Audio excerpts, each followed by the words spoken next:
Hello students, how are you. देखिए, इसमें मैं कुछ क्वेश्चन डिस्कस कर रहा हूँ लॉगरिदम से रिगार्डिंग।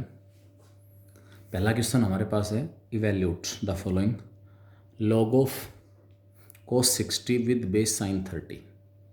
cos 60 के लॉगरिदम की वैल्यू निकालनी है, बेस इसका दिया हुआ है sin 30। मैंने cos 60 और sin 30 दोनों की वैल्यू पुट कर दी। cos 60 क्या होता है 1/2, sin 30 क्या होगा 1/2।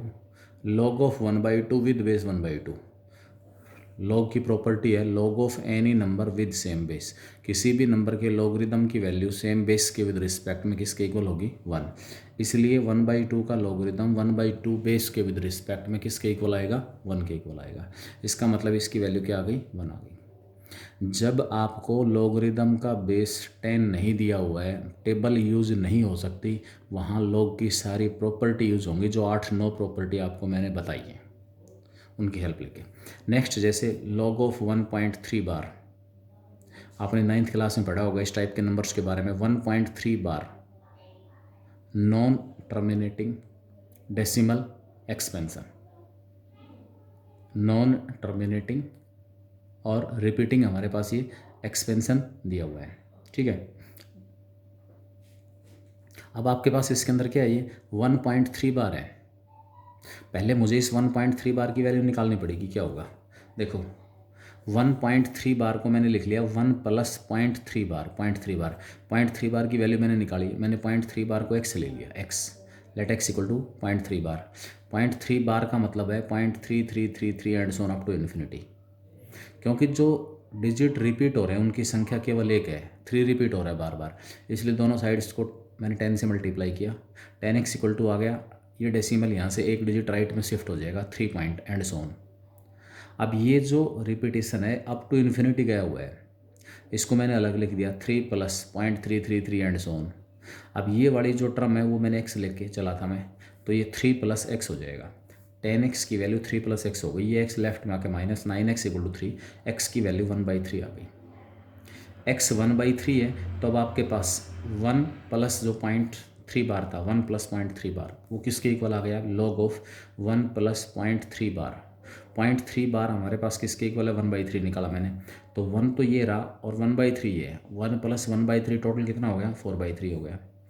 Log of 4/3 with base 3/4।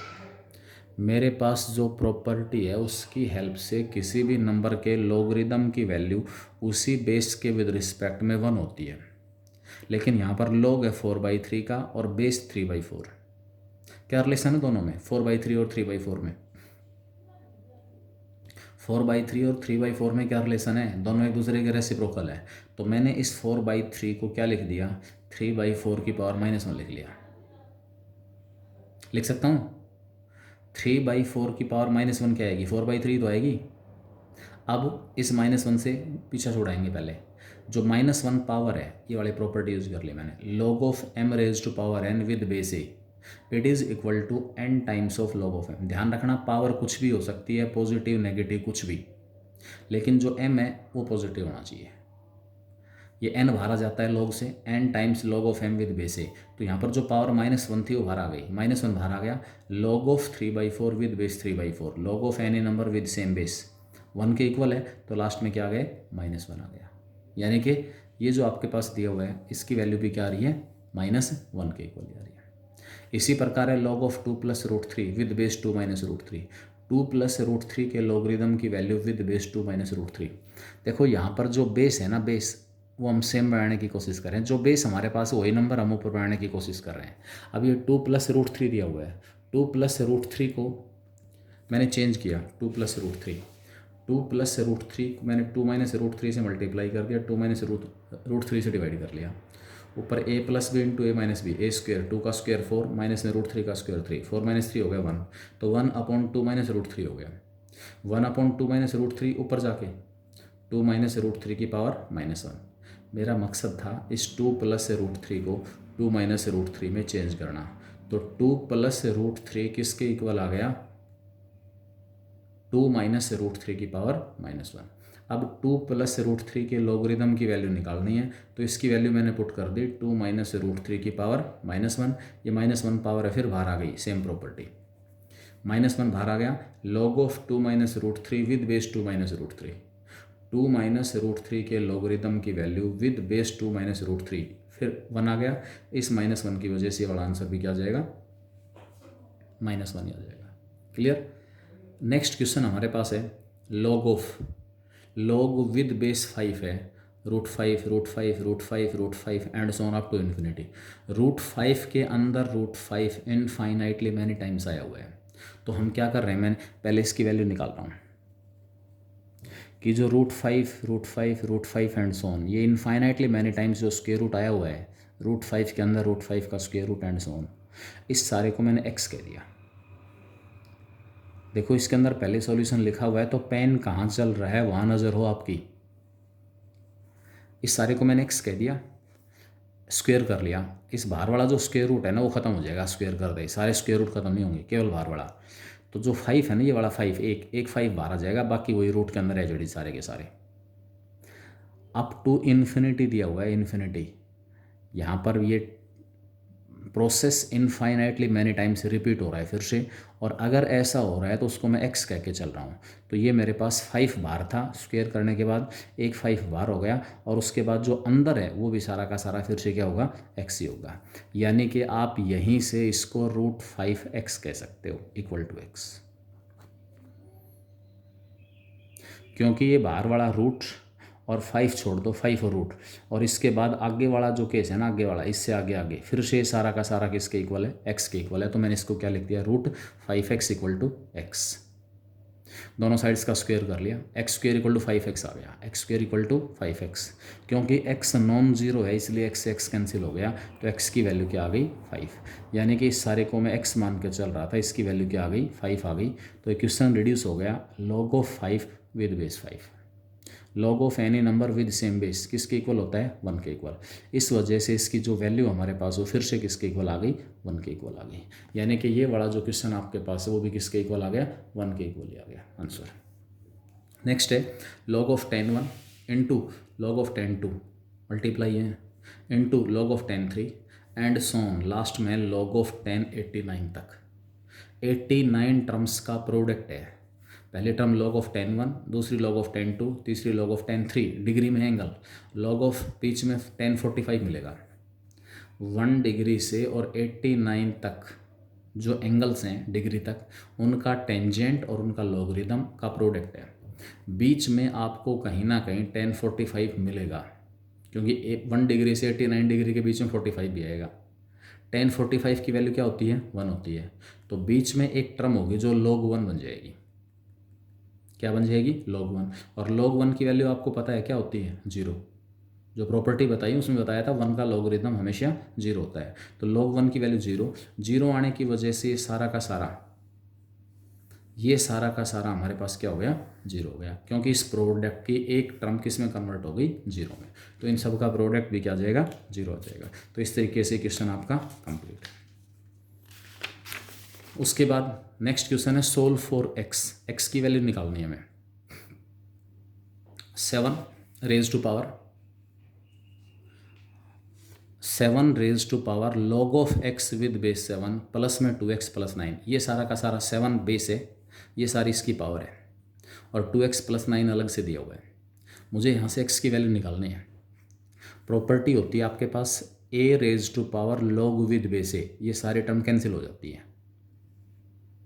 a raise to power log of n with base a, तो ये सारा का सारा प्रॉपर्टी हमने डिस्कस की थी, ख़त्म होके यहाँ पर केवल n बच जाएगा। तो यहाँ पर ये 7 raise to power log with base 7 ख़त्म होके यहाँ केवल x बच गया। यानी कि ये वाली जो टर्म थी वो केवल x में कन्वर्ट हो गई। प्लस का 2x प्लस 9 आगे दिया हुआ है, तो 3x प्लस 9 इक्वल टू 0 आ गया। x की वैल्यू -3 आ गई। अब हम जल्दबाजी में आंसर दे देंगे कि x हमारे पास -3 है, ऑप्शंस में मिलेगा भी, आप टिक कर दोगे उसको। लेकिन जो मेन पॉइंट हमारे पास है कि log ऑफ x, जब ये log of x with base 7 define हो रहा है तो इसके लिए इस x का पॉजिटिव होना जरूरी है। log of x with base a is defined only when x greater than 0। इसका मतलब ये जो x है वो 0 से बड़ा होना चाहिए। तो मेरे पास सॉल्यूशन के रूप में x की वैल्यू आई -3 जो कि नेगेटिव है, इसलिए इस इक्वेशन का हमें कोई सॉल्यूशन नहीं मिलेगा। सोल्व फॉर x का मतलब है x की ऐसी वैल्यू जिसके लिए दोनों साइड्स इक्वल हो जाएं। तो हमारा आंसर क्या होगा, ऐसी कोई भी x की वैल्यू नहीं है जिसके लिए दोनों साइड आपस में इक्वल हो। इसी प्रकार एक और क्वेश्चन है यहाँ पर, ये दिया हुआ है 2 raise to power log of x -3 with base 2। 2 की पावर में log विद बेस 2 खत्म, फिर से वो एक ही प्रॉपर्टी, 2 की पावर में log विद बेस 2 खत्म, केवल x -3 बच गया। अब ये सारा डिफाइन कब होगा, left hand side, for left hand side to define x -3 must be greater than 0, यानी कि x जो है वो 3 से बड़ा होना चाहिए। x 3 से बड़ा होगा तो यहाँ से ये 2 और log विद बेस 2 कैंसिल, यहाँ बचेगा x -3 प्लस में आगे 2 इंटू एक्स -3 है तो 2x -6 हो गया, माइनस का 12 इक्वल टू 0। सिंप्लीफाई किया x और 2x 3x, -3 -6 -12 इक्वल टू 21 हो जाएगा। x की वैल्यू 7 आ गई जो 3 से ग्रेटर भी है, इसलिए हमारे पास रिक्वायर्ड जो सॉल्यूशन है, रिक्वायर्ड जो x की वैल्यू है जिसके लिए ये दोनों साइड आपस में इक्वल हैं, वो x हमारा कितना आ गया, 7 आ गया।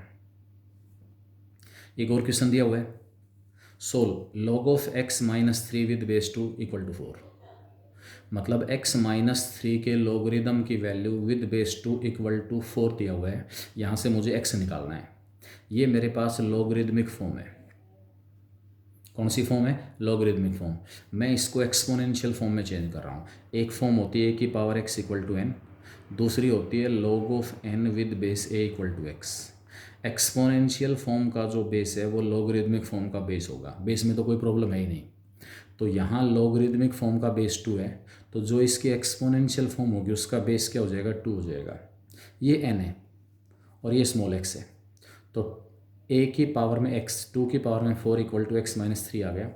2 की पावर 4 16 होता है, x -3, यहाँ से x की वैल्यू कितनी आ गई, 19 आ गई। यही हमारा क्वेश्चन था, यही हमें निकालना था। क्लियर। नेक्स्ट क्वेश्चन दिया हुआ है, फाइंड लोगरिदम ऑफ 1/8। ये जो यहाँ 7 है ना, इसको हम पावर ऑफ सर्ड कहेंगे, power of surd,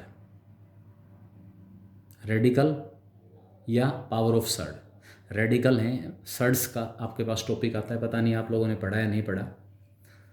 to the base 2, इस सारे नंबर के लोगरिदम की वैल्यू निकालनी है विद बेस 2। तो मैं सर्ड्स के बारे में हल्का सा इंट्रोडक्शन बता देता हूँ, क्या होते हैं सर्ड्स। ए इस टाइप में दे देगा a, और यहाँ रूट के बाहर लिख दिया n। इसका मतलब ये जो n है वो नंबर एक तो नेचुरल नंबर होगा, क्या होगा, नेचुरल नंबर। तो इसका मीनिंग ये होगा कि जो a हमारे पास है ना, a, उसकी पावर 1/n होगी। ये मतलब इसका a power of surd n, इसका मतलब क्या हुआ, a की पावर 1/n। अगर आपके पास यहाँ पावर ऑफ सर्ड मेंशन नहीं है, दिखाई हुई नहीं है, तो अंडरस्टूड है कि वो पावर ऑफ सर्ड 2 होगी। जिस प्रकार पावर ऑफ सर्ड 2 आपके पास है, इसमें 2 अगर पावर ऑफ सर्ड है स्क्वायर रूट के बाहर, यहाँ कोई भी सिंबल नहीं दिया हुआ है, कोई भी नेचुरल नंबर नहीं है, इसका मतलब वो surd with power of surd 2, इसका मतलब इसकी वैल्यू a की पावर 1/2। 2 को छोड़कर और कोई भी पावर दी हुई है सर्ड की, वो यहाँ मेंशन मिलेगी आपको। इसका मतलब यहाँ इसकी वैल्यू है 8 रेज टू पावर 1/7। इसकी प्रॉपर्टीज होती हैं, here n is called power of surd.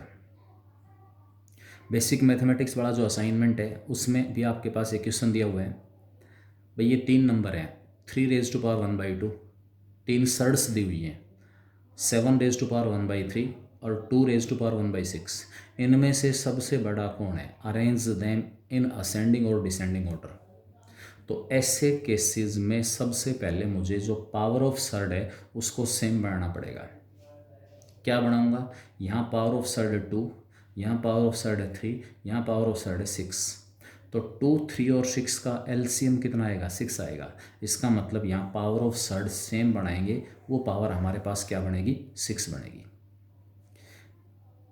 इसका मतलब 3 की पावर 1/2 है, 3 की पावर ऑफ सर्ड 2 का मतलब 1/2। अब मुझे इस पावर को 1/6 में चेंज करना है, मैंने पावर के अंदर ऊपर भी 3 से मल्टीप्लाई कर दिया, नीचे भी 3 से, तो 1/2 इज इक्वलेंट टू 3/6। अब मैंने इसको लिख दिया पहले 3 की पावर 3 ब्रैकेट के अंदर और सारे की पावर 1/6। पावर के ऊपर जब पावर है तो मल्टीप्लाई होती हैं, तो इसका मीनिंग भी हमारे पास यही है, 3 की पावर 1/2। अब 3 की पावर 3 27 हो गया, और पावर 1/6 का मतलब ये पावर ऑफ सड कितनी बन गई, 6 बन गई। इसी तरीके से 7 की पावर 1/3 है, पावर को मैंने 2 से मल्टीप्लाई कर दिया, 2 से डिवाइड कर दिया। मैं पावर ऑफ सर्ड 6 बनाना चाह रहा हूँ, इसीलिए 2 से मल्टीप्लाई और डिवाइड करेंगे, तो ये 7 की पावर 2 सारे की पावर 1/6 बन गया। 7 की पावर 2 और सारे की पावर 1/6। 7 की पावर 2 क्या होता है, 49। 49 की पावर क्या हो गई, 1/6 हो गई। और यहाँ इसमें पावर 2 की पावर 1/6 है ही। अब पावर ऑफ सर्ड सभी केसेज में सेम है, यहाँ, यहाँ और यहाँ। इसमें जो अंदर ए होता है ना, ए, इसको रेडिकेंट बोलते हैं हम। ए को क्या कहेंगे, रेडिकेंट, और एन क्या कहलाएगा, पावर ऑफ सर्ड। ठीक है, तो आपके पास क्या हुआ कि जब पावर ऑफ सर्ड सेम है तो जो रेडिकेंट जहाँ सबसे बड़ा है, रेडिकेंट, वो सर्ड आपको सबसे बड़ी मिलेगी। तो यहाँ 49 है, यहाँ 27 है, और इस केस में 2 की पावर, तीनों की पावर 1/6 है, तो सबसे बड़ा कौन है, 49 की पावर 1/6। लेकिन 49 की पावर 1/6 में कौन रिड्यूस हुआ है, 7 की पावर 1/3, इसलिए सबसे बड़ा कौन हो गया, 7 विद पावर ऑफ सर्ड 3। उसके बाद है 27 की पावर 1/6, लेकिन ये रिड्यूस कौन इसमें रिड्यूस हुआ है, ये 3 की पावर 1/2। इसका मतलब 3 विद पावर ऑफ सर्ड 2 इससे छोटा होगा, और सबसे छोटा कौन है, पावर ऑफ सर्ड यहाँ पर कितने दी, 6, और रेडिकेंट इसमें क्या है। तो ये आपके पास होगा। मेनली इसमें जो मेन क्वेश्चन है, अगर हमें रेडिकल्स के अंदर, सर्ड्स के अंदर कंपैरिजन लेना हो कि कौन छोटा और कौन बड़ा है, तो वहाँ सबसे पहला केस है, हमें पावर ऑफ सर्ड को सेम बनाना पड़ेगा, उसके बगैर पॉसिबल नहीं है। क्लियर। अब उसका तरीका मैंने बता दिया आपको कि ऐसे आप एलसीएम लेके, जो यहाँ पावर ऑफ सर्ड से उनका एलसीएम लेके जो एलसीएम आएगा वो पावर ऑफ सर्ड सभी केसेस में आपको बनानी है। क्लियर।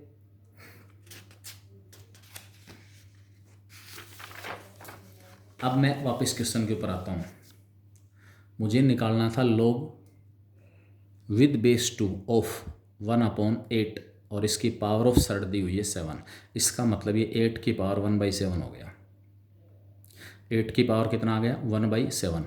क्योंकि लॉग का बेस 2 दिया हुआ है, मैं इस सारे को 2 की किसी पावर में चेंज करूँगा। 8 को मैंने क्या लिख दिया, 8 की पावर -1/7, नीचे प्लस 1/7 थी, ऊपर जाके पावर -1/7 हो गई। क्लियर। अब इसके बाद 8 को मैंने लिख लिया 2 की पावर 3। इस बेस 2 को ध्यान में रखते हुए मैं सारे को 2 में चेंज कर रहा हूँ। 2 की पावर 3 सारे की पावर -1/7। पावर के ऊपर पावर है तो आपस में मल्टीप्लाई हो जाती हैं। ये 2 की पावर -3/7 आ गया। 2 की पावर -3/7। अब जो पावर -3/7 हो बाहर आ जाएगी। log of m raise to power n है तो पावर n बाहर आ गई, -3/7 बाहर आ गया, ये बच गया log ऑफ 2 विद बेस 2। अब log of any number with same base क्या होता है, 1, इसलिए इसकी वैल्यू क्या होगी, 1। और ये अगर 1 है तो लास्ट में आंसर कितना आ गया, -3/7 आ गया। एक और क्वेश्चन देखें। log निकालना है हमें किसका, log ऑफ 1/9, log ऑफ 1/9 और 9 के साथ मल्टीप्लाई है 3 with power of surd 4। log का बेस 1/3 है, log का बेस 1/3, ठीक है। log का बेस कितना दिया हुआ है, 1/3। तो मुझे इस सारे को 1/3 की पावर में चेंज करना है। कैसे, log विद बेस 1/3, जो 9 था ना, 9 उसको मैंने 3 का स्क्वायर लिख लिया, और इसका मतलब है रेडिकेंट 3 है, पावर ऑफ सर्ड 4 है, तो 3 की पावर 1/4 हो गया। बेस दोनों में सेम है 3, पावर शेड हो जाएंगी, 2 + 1/4 9/4, तो 3 की पावर 9/4 आ गई। क्या आ गई, 3 की पावर 9/4। अब इस सारे को मैंने लिख दिया क्योंकि ऊपर तो 1 है ही, तो ये 1/3 और सारे की पावर 9/4 हो जाएगी। 1/3 सारे की पावर कितनी, 9/4। 1/3 की पावर में क्यों चेंज किया, क्योंकि log का बेस 1/3 है। अब पावर बाहर आ गई, 9/4 बाहर आ जाएगा, क्या बचेगा, log of 1/3 with base 1/3, log of 1/3 with base 1/3 equal to क्या होगा 1। लास्ट में आंसर कितना आ गया 9/4 आ गया। इसी क्वेश्चन को आप एक और दूसरे तरीके से निकाल सकते हो, इसी क्वेश्चन को दूसरे तरीके से निकाल सकते हो। मेरे पास एक और प्रॉपर्टी है, मैं इस बेस 1/3 को 3 में चेंज कर सकता हूँ। कैसे, मैंने इस 1/3 को 3 की पावर -1 लिख लिया, और जो 1 में 3 की पावर 9/4 थी, नीचे 3 की पावर 9/4, ऊपर जाके 3 की पावर -9/4 आ गई। अब ये प्रॉपर्टी हमारे पास होती है लॉग की, log of m raise to power n, जिसका log है उसमें भी पावर दी हुई है, और यहाँ पर जो बेस है वो भी एक्सपोनेंशियल फॉर्म में a raise to power p, base a raise to power p। यहाँ पर p और n कुछ भी हो सकते हैं, a 1 नहीं होगा, 0 से बड़ा होगा, m हमेशा 0 से बड़ा होगा। जो प्रॉपर्टी है, नो प्रॉपर्टी मैंने आपको डिस्कस कराई, उसके अंदर ये प्रॉपर्टी दी हुई है।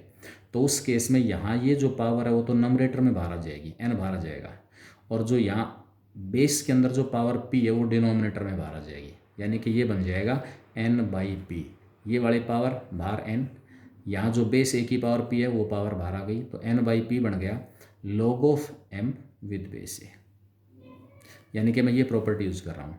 तो इसमें आपके पास ऊपर तो पावर -9/4 है, -9/4 बाहर आ गया, log ऑफ 3 विद बेस 3, ये जो पावर बेस के अंदर जो पावर -1 है वो नीचे बाहर आ जाएगी, माइनस से माइनस कैंसिल हो गया, log ऑफ 3 विद बेस 3 1 हो जाएगा, और यहाँ पर भी आंसर कितना आ रहा है 9/4। तो चाहे आप इस मेथड से निकालो या इस मेथड से निकालो, दोनों केसेस में आंसर 9/4 ही आ रहा है। क्लियर।